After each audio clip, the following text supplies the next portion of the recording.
So we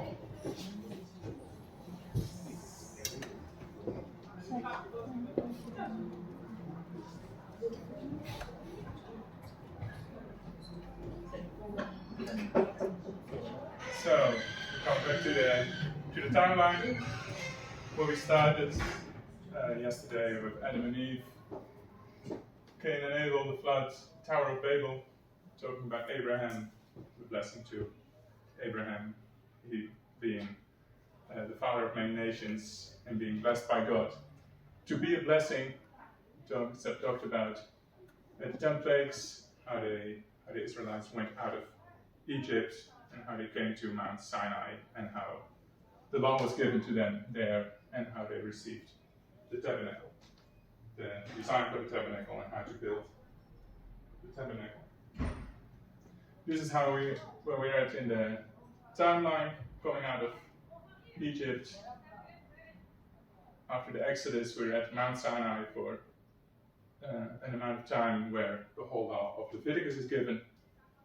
Then the book of Numbers will be in the wilderness during a period of about 40 years, and then Deuteronomy will take place right before the Israelites go into the land of Canaan. So there will be at the other side of the Jordan, so on the east side of the Jordan, where they will defeat their enemies before they go into the Promised Land. Seth talked about the tabernacle, and this is basically a recap of what he told and what the tabernacle stands for more in the New Testament perspective. We have the altar of burnt offering, where we will read about in Leviticus, where all the offerings are being brought, and where, in the New Testament, Jesus is referred to as him being sacrificed, as him being the one atoning for our sins. We have the basin, where the people are being washed, where they're being made clean, where in John 13, Jesus is washing the disciples and saying, basically, I'm the one making you pure, I'm the one purifying you from your sins. In the tabernacle itself, we have the lampstand, the menorah, which is always burning, and Jesus is saying, I'm the light of the world.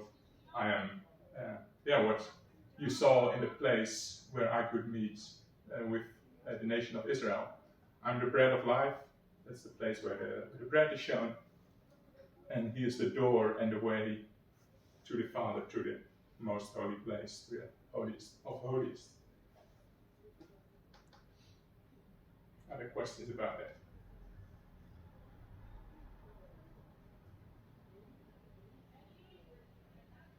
So we see in the first 5 books that are traditionally ascribed to Moses, Moses being the author, the structure as Leviticus being in the middle, and right in the middle of Leviticus is the Day of Atonement, which is basically the biggest day on the Jewish calendar, their most holy day. And from that, the book of Leviticus also has like a mirrored structure. So it starts with rituals, it ends with rituals. In between, there's something about the priesthood, and right before the end, there's something about the priesthood, and there's something about purity and the laws, and then more about the morality and the laws that they have to keep right before and right after. It talks about the Day of Atonement.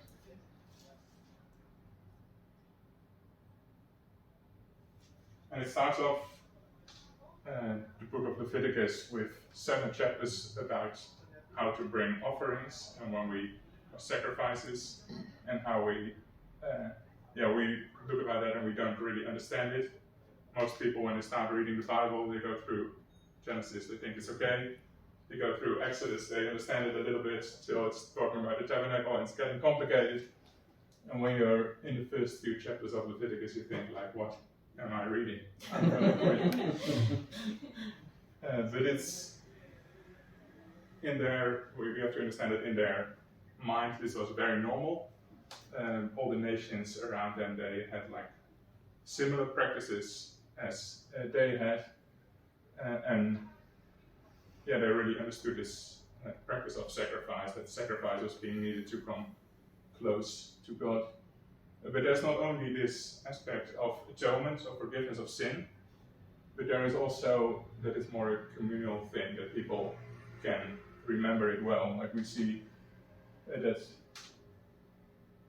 the green is also about eating. So these are all the different types of offerings that it speaks about. And in 4 of them, the priest is eating the meat. So it's also like a way of providing for the nation, for the priests. And even in one time, the one who is bringing the sacrifice is also taking part in eating the meat and kind of saying, like, okay, this is how we commemorate this. And by sacrificing an animal, you will remember when you sacrifice an animal, if you cut open the throat of a sheep, you will remember, like, oh, I better not do this again. And also only 3 of them are really about forgiveness of sins, and 2 of them are just about worship, about being a pleasing aroma to the Lord, as the Bible describes it.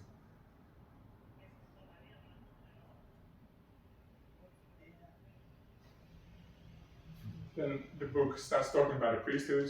This is a picture of priesthood, which is this cafe where we're in.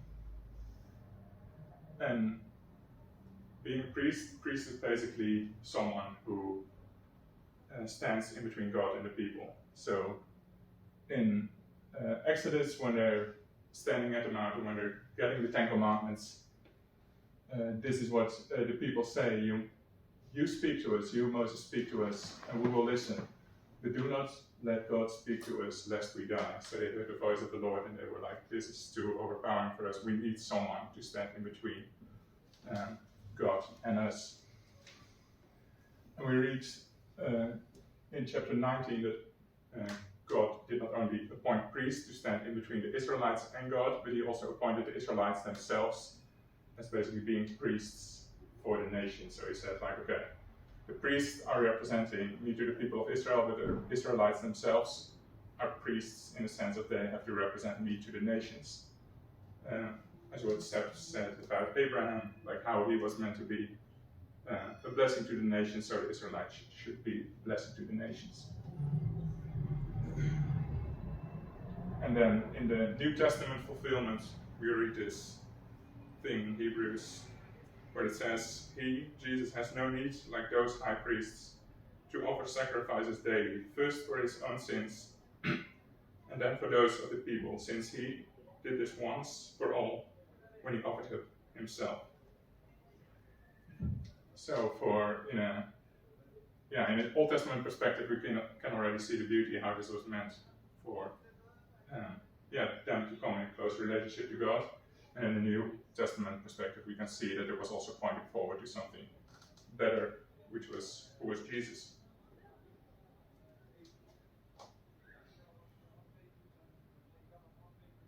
Then there's a big section in the book that talks about purity, about clean, unclean, what is what. So about foods, about like certain types you cannot eat, about like when people become unclean, when women are in their period, they are technically unclean, which is for us kind of hard to understand. When people have certain diseases, they are unclean, they cannot enter the camp. But what is very key to understand in this part is that it's clean and unclean is not about sin and forgiveness. It's more about like a state you are in, that you remember, like, okay, I'm not basically in the state that God wanted me to be in before sin entered the world. I'm not like in this perfect state. I'm not sinning, it's not wrong what I'm doing, but this is just like a consequence of this fallen world. Is that clear for people? Are there questions about it? I have a question. Yeah. So, you said it's not exactly sin. Yeah, it's not sin at all. Yeah. So, for example, it says like, don't eat like crustaceans like bottom dweller, like shellfish and pork and stuff like that. So is it the case that you can eat it, but No, that would be like directly against the law. Okay. But it's like not against the law, for example, to touch a dead body. okay, But if you have touched the body of your dead father or your father who just passed away, then you're unclean for a certain amount of time, for example. So there are certain times that you are both unclean and you sin, yes. and there are also parts that you Just sin and parts that you are just unclean. Yeah. Good question.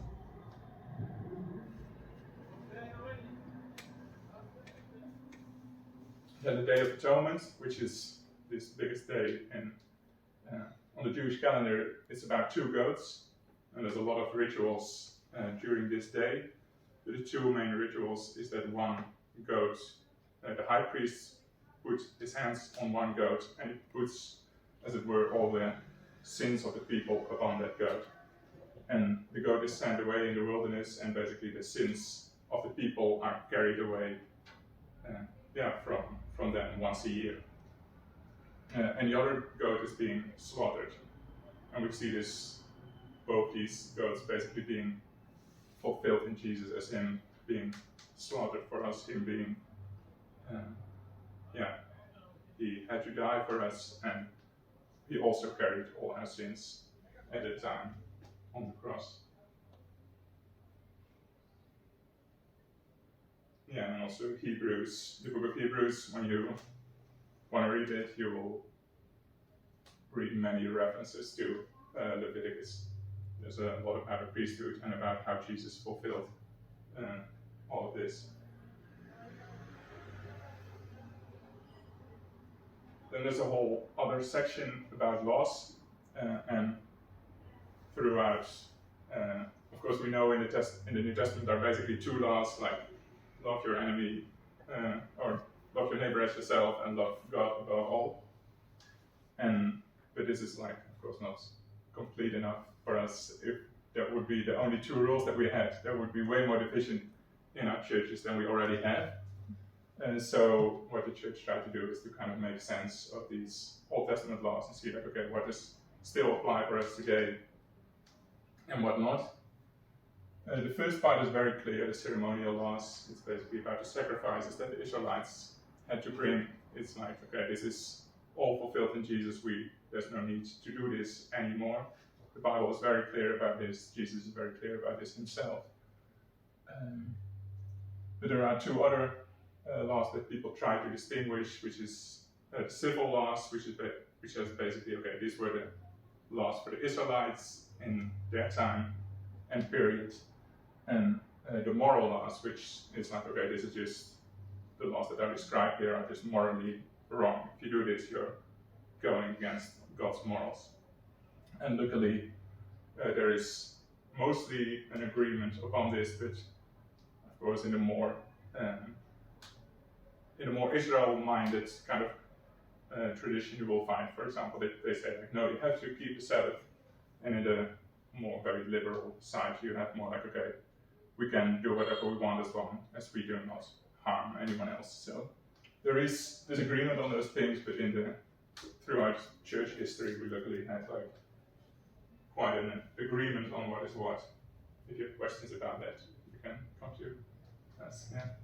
Which one's the 10 Commandments? Well, that's a tricky one, because we would basically say 9 out of 10 is a moral law, and one of them, keeping the Sabbath, is not anymore. So you would say technically the 10 Commandments would fit in the moral law, but then the New Testament speaks specifically about the Sabbath, like all days are holy to the Lord, and we shouldn't have fights about that. I think it's a good idea to have a Sabbath, to have a rest day in your life.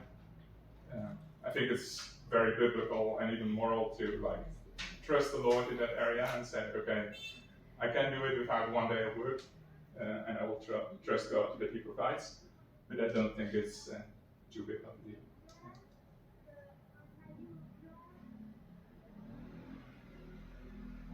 Then we have these festivals which are basically described in the Old Testament, but also in the New Testament we read about Jesus celebrating these festivals, about like Jews celebrating these festivals. And the beautiful thing about these 7 festivals being described in Leviticus 23 is that it has like a meaning for them in their time. It has like a fulfillment in Christ, and some of them, like the Feast of Trumpets, will talk about something that is still coming, like the second coming of Jesus. And it also has the first 4 that have been fulfilled already have a personal fulfillment for us, and the New Testament speaks about that in different ways. So I would encourage you to take a clear look at this. It's really fun to study, and really fun to see how much weight did a book as Leviticus that we just see as like a bunch of laws, how much did it actually have for Jesus and for the New Testament writers? Like Paul talking about the Feast of First Fruits as calling Jesus the first fruit who raised from the dead, like clear reference to one of the feasts. The bread without yeast as Jesus being the bread of life and the one without sin, and him dying for our sin as being the Passover lamb. So there are, and of course the weeks of weeks, which we know as Pentecost, being fulfilled in Acts 2 when the gospel was spreading and basically the harvest was starting. So there's also a clear parallel to that. What's the shofar? Shofar is like a trumpet, like basically a ram horn. So a trumpet made of horn. Yeah. Sorry, question. Mm-hmm. The second coming, what do you mean by that? The second coming of Jesus. So As in? that has not happened yet. Okay, cool. I was like, did I miss? Good memory. You haven't seen it? You haven't seen it last week? We'll send it in a WhatsApp. I think that's the only one that's still to come, and I think, right? Multitude. Yeah, and the last one. The day of it is kind of interesting because the first 4 are clearly talked about in the New Testament as being fulfilled. The Day of Atonement is not really talked about clearly as being fulfilled, although it makes total sense. And these 2 are being clearly seen as not being fulfilled yet. Yeah. So this is like the final harvest season, so like the final harvest of like most people coming to Christ and God finally dwelling with us.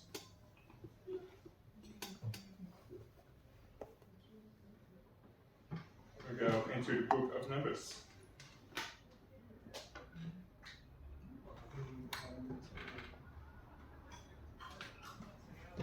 So the book of Numbers has less clear of a structure as Leviticus. There's a lot of random stories that do not really seem to be connected to the structure of Numbers in the book. It's quite hard to read, to be honest. But the clear thing is that it talks about the first generation in chapter 1, verse 1. And then we have the story about the spies like spying out. Who is familiar with the story about the spies spying out Canaan? Just to get an impression. Yeah, about half the people. So before they enter into the promised land, they want to make sure, like, okay, are we able to enter in? And 10 of the spies, they say, like, no, we cannot enter. It is too difficult. And 2 of them say, Joshua and Caleb say, like, okay, we can enter. This is very well possible. And because only 2 of the 10 said it is possible, there was like a lot of unbelief in the people, and it didn't go up. So they had to wait a whole generation to enter the promised land. And we see this theme coming back all the time in the book of Numbers. But there's like a lot of unbelief and a lot of complaining in the people. And geographically, we see that they move from Mount Sinai to 40 years wandering in the desert where there's a lot of complaining going on, a lot of difficulties. And then they enter into the plains of Moab right before they enter the promised land.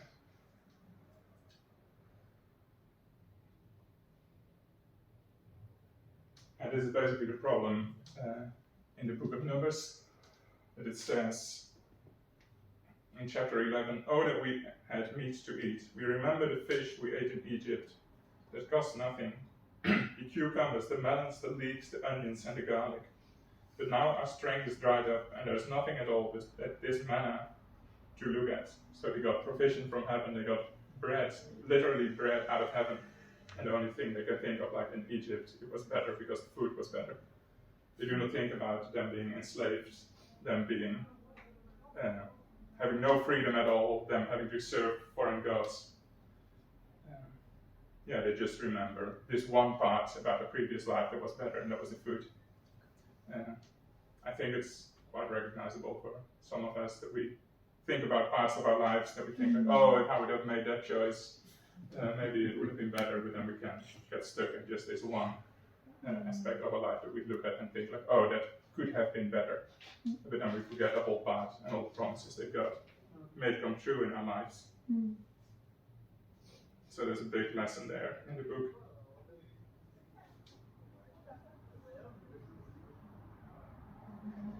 Do people remember like what kind of complaints were happening, what kind of plagues were there in the book of Numbers, what kind of punishments from God for the people? Any stories that people remember? Like the serpents that they. Yeah, very well. Yeah. It's one of them, serpents that bite. Well, that's But if they don't keep the manna, they get worms the next day. Yeah, also. Frogs, I think. Yeah, that's not in the book of Numbers. That's in the book of Exodus when they come out of Egypt. Yeah. Where the ground opens. Yeah. I think that those are the two most famous ones: the snakes and the ground opens. So it's not. An entire family goes, families goes, and. An entire family is swallowed up by the ground. It is like heavy stuff in this book. This is all the times that they keep complaining about just like how miserable their life is, about the food, about leadership. Then they're being punished, and then they complain about being punished.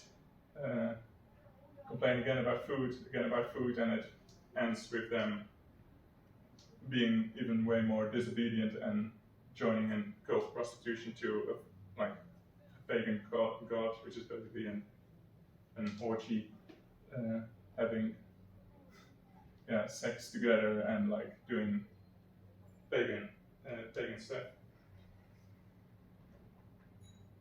Yeah, and this is what is going wrong in their mentality. They just like think about like, okay, this is how miserable our lives is. We do not want to improve. We just keep complaining and having this prideful attitude of like, okay, we don't like your leadership, Moses. We want to be our own leaders. And this is in the book constantly contrasted by Moses' humility. Who keeps, even when the people keep complaining to him, he is praying to God like, oh God, will you forgive him? And it is like this big contrast throughout the whole book.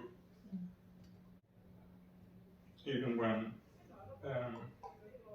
there are elders, or like when Moses appoints a whole group of people, and he says like, okay, these are the people that will judge over the people of Israel. There are two people who again don't want to come, and Joshua, like Moses' assistants, he said to Moses like, okay, they are not coming. What are we doing? And God's Spirit is poured out on all the elders that are there with Moses. But God's Spirit is also poured out even on the rebellious elders who didn't want to come. And Joshua is saying like, shall we make them shut up because they are disobedient again? And Moses says like, I wish that every one of you would like prophesy like these men would do and glorify God. And even if they do it like in a way that is not like perfect, then I'm still happy that God's name is being praised. But the book in the end also shows that Moses is not perfect.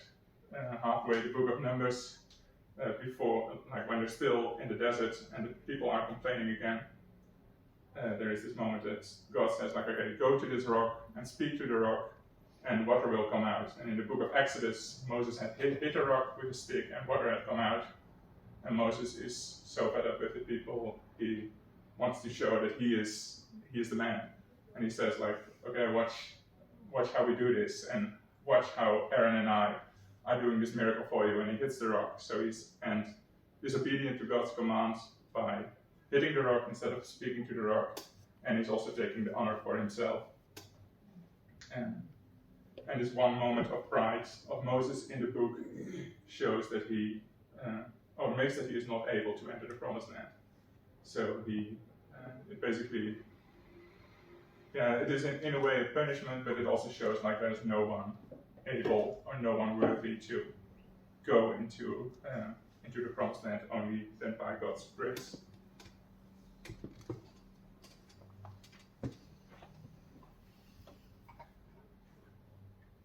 And then towards the end of the book of Numbers, in the second half, we see this long story about Balaam.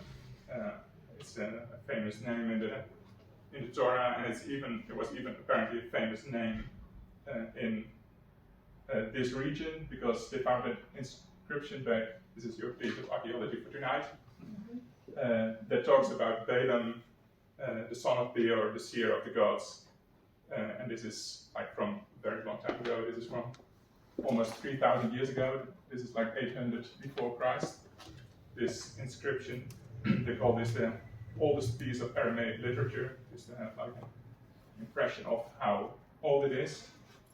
And it talks about Balaam being this one person who has like all these visions and who talks to all these pagan gods. But in the book of Numbers, he is also able to hear the voice of the Lord. He's also able to hear Yahweh speak.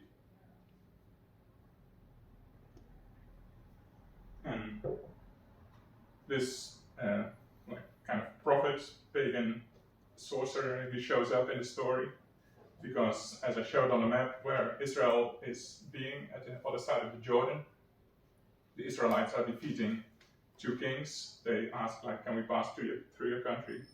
Because we want to enter Israel. And these two kings say no, and they go to war. And the Israelites say, okay, but then we'll fight you. And they defeat the two kings. And this one king is left in the middle of the two kings, and he's like, I have a problem. And instead of saying like, okay, you can pass through my country, he thinks like, okay, fighting them is apparently also not possible because they're blessed by God. He was so spiritual that he saw that. And he says like, I'm going to call upon this pagan sorcerer to curse them. And he tries it 4 times, and 4 times Balaam says like, okay, I'll try to curse them, but I'll only speak the words that God puts in my mouth.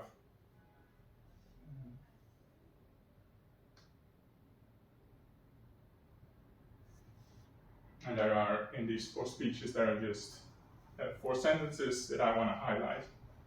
And in his first speech, he has this one sentence where he says, who can count the dust of Jacob or number the 4th part of Israel? And he says, like, basically, if I try to count 1/4 of all these people, I couldn't even do it. And this is basically also pointing back to the Abrahamic blessing, where to Abraham is promised, like, okay, you are the one whose descendants will be as the stars of the sky that no one can count. And Balaam is saying here, like, even if I tried, I am not able to. In his second speech, he says, who has not beheld misfortune in Jacob, nor has he seen trouble in Israel? And we've seen through this whole book them being complaining and God punishing them. But God says, even though all of this happens, I do not see misfortune in the people of Israel. And I do not see all these sins that I have committed, I do not see them anymore because I want to bless them. And we start to see more hope than in the rest of the book. It says in his third speech, he crouched, he lay down like a lion and like a lioness. Who will rouse him up? Blessed are those who bless you, and cursed are those who curse you. And again, a reference to this Abrahamic blessing, where literally these words are speaking to Abraham, like that once who bless him would be blessed by Abraham, and that the ones who would curse him would be cursed.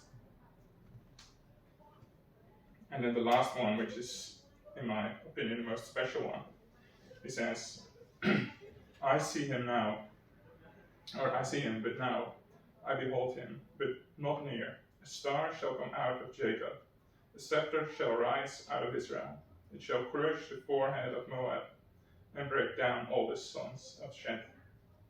So here we see what basically was the first thing that Seth talked about in Genesis 3:15, where it talks about his promise that once there will come someone out of Israel who will crush the head of the snake and will crush the head of the enemies, in this case Moab, but of the enemies more in general also.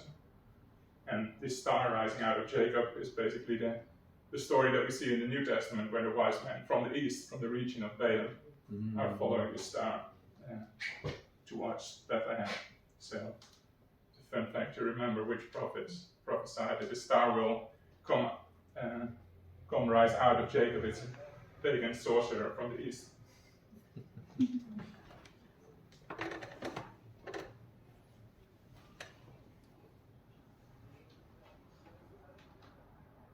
Any questions so far? A lot of information, a lot of fun facts. You'll have the slides, so you'll have more time to process if you're back home. But that says that God can use anyone to send his message, right? Mm-hmm. Doesn't matter if it's believer or not. Mm-hmm. In this, well, I don't know if this is the Yeah, no, I think that's true. It's like we see that, or we read later on that Balaam is actually being killed because he still tried to deceive the Israelites. So he's not like described as a good person at all, but he still could speak truth in a way. Yeah. So don't follow his example, but learn that lesson from it. Yeah.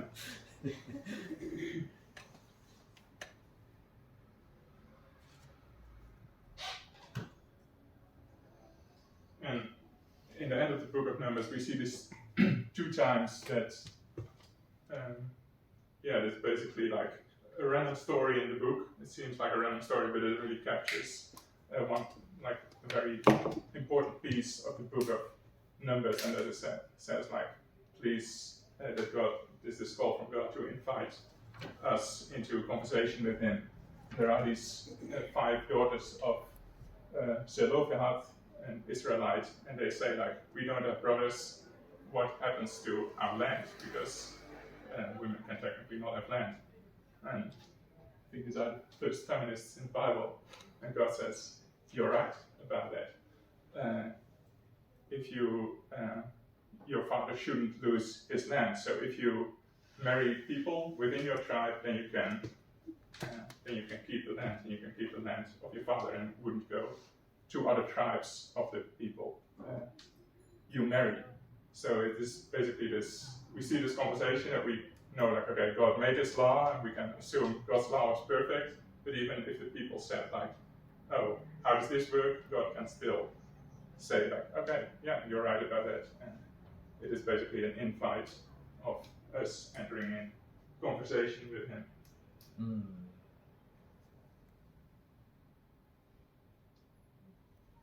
And then we go into Deuteronomy, probably a book that if I would ask you, like, how many stories do you know from Deuteronomy? It's very little.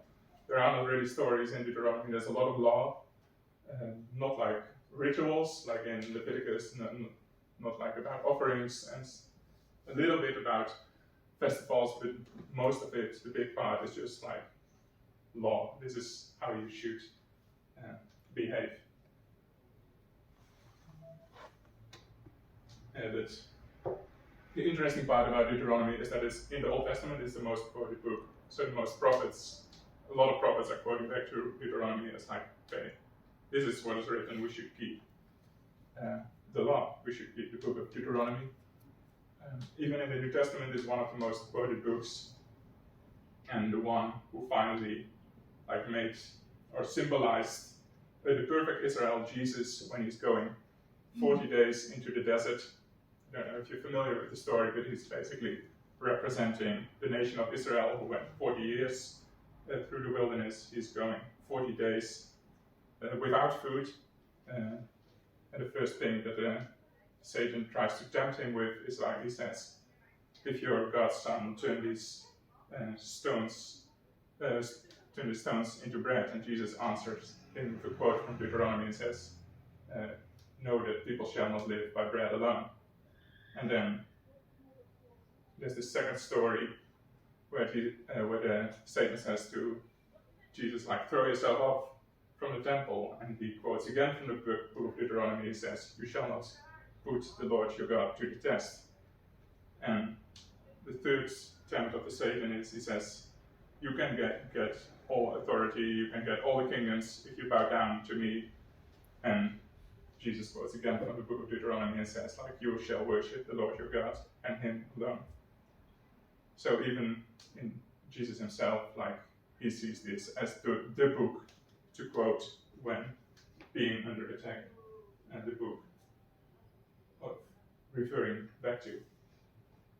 And one really key thing to understand in the book of Deuteronomy is that it's set up in a way that a king, big kings in the time of the Israelites coming out of the desert in that time, it was very common for kings of empires to say to smaller kings, like, okay, you should give your money to us, and in exchange to that, we will not destroy you. Does it sound good? And if they said yes, they were like, okay, we get money. If they said no, they were destroyed by the bigger empire. So they most likely said yes if they were way weaker. And that was like set up in exactly the way that the book of Deuteronomy is set up. So it says like, okay, this is the place we're at. This is our history. This is what we've done for you. These are the rules. These are all the laws that you have to keep in order that we won't destroy you. These are the laws that we have to keep. There are blessings and curses spoken out like, okay, if we don't keep it, may this and this happen to us. There are witnesses and also succession of like this will be passed on to the next generation. There's one big difference, and I will come back to that at the end of the book of Deuteronomy. But it's very interesting that it was like, especially from this empire, the Hittite Empire in modern day Turkey, the way they did this was almost exactly the same as Deuteronomy, and also from exactly the same time period in history. It starts off with a setting where they're at the border of Canaan, and then they start sharing their history together. And their history together is basically the book of Numbers, which says like, God has been faithful and we have not been faithful.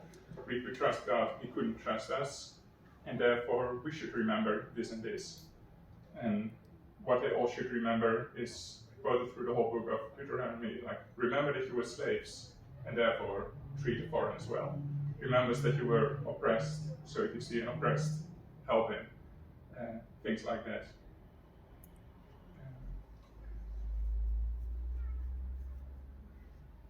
Remember is one of the very key words in the book of Deuteronomy.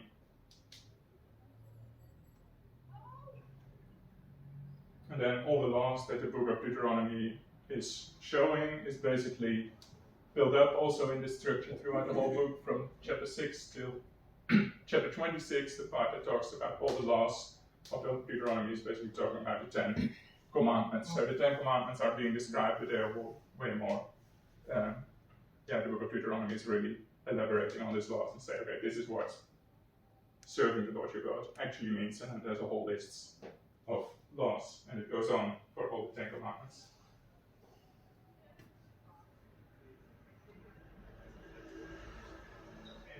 And there is this, when we read the book of Deuteronomy, it is just like the other two books. It's very hard when we read like an eye for an eye and tooth for a tooth. Like, what does this mean? Why is it so hard? Why is the punishment so hard?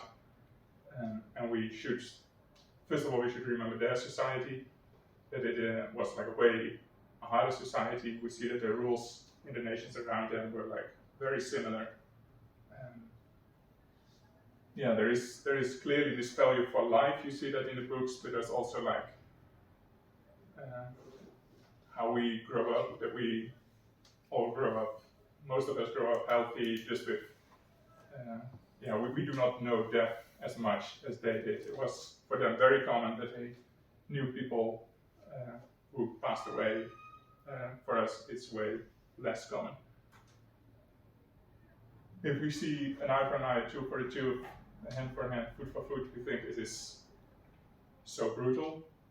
If we read laws from a similar time period, it says like something very similar, but it says like if a free man should bind the eye of another free man, they should bind his eye. In other words, if a slave does this to you, he deserves a harder punishment, and you are allowed to do certain things to slaves. So what the law of Deuteronomy does is basically taking similar laws as the people around them, but saying like, okay, but everyone is made in God's image, everyone is equal, and everyone has the same worth. So that is the big difference with the nations around them.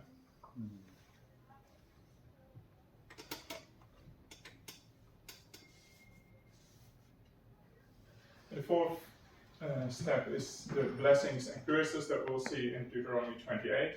This is what our IBS will be about tonight, what we'll read and what we'll study. And we'll see also in the next nights in the book of Judges, for example, what will happen when we don't listen to God, when the curses are basically being poured out, and how the curses are coming on Saul, and how David is being blessed because he obeys the Lord.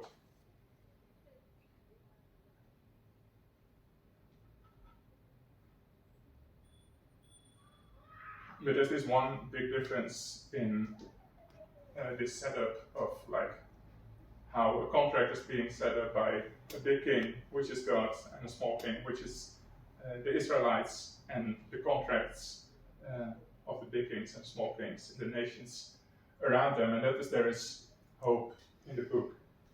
I just want to read from Exodus 30, and that is the first 10 verses, where it's already basically predicting like, okay, you won't keep this law, I'm setting it up for you, but you won't keep it. But even though you do not keep it, there is still hope in the midst of it.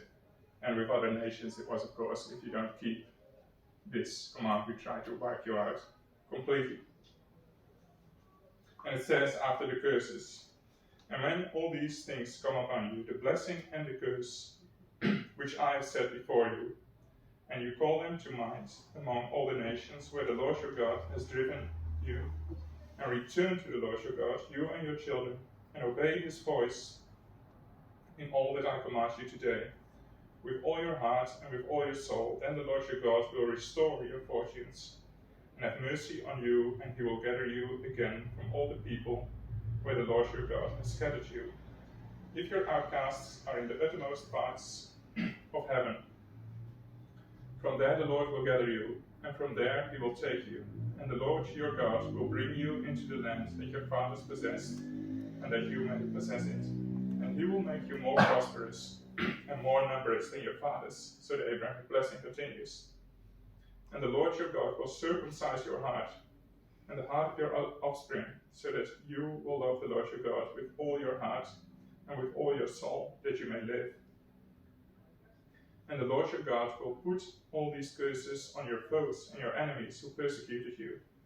And you shall again obey the voice of the Lord, and keep all his commandments that I command you today. The Lord your God will make you abundantly prosperous in all the work of your hands, in the fruit of your womb, and in the fruit of your cattle, and in the fruit of your ground. For the Lord will again take delight in prospering you, as he took delight in your fathers. So even taking delight in their fathers who were disobedient.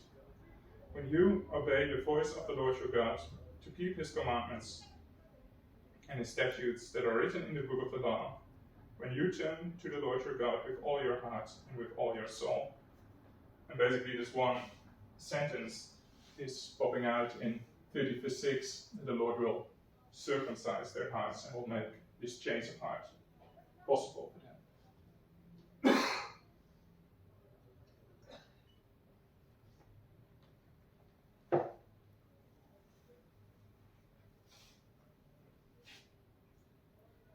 I said, there was like in the book of Numbers, there was already this image of like Moses not being able to enter the land of Canaan, and it talks about like this one figure that the people will listen to obey. In the middle of the book of Deuteronomy, it says, "The Lord your God will raise up for you a prophet like me from among you, from your brothers. It is to him you shall listen, just as you desired of the Lord your God at Horeb, on the day of the assembly, when you said," oh, sorry, my voice is giving up a little bit. We're almost there.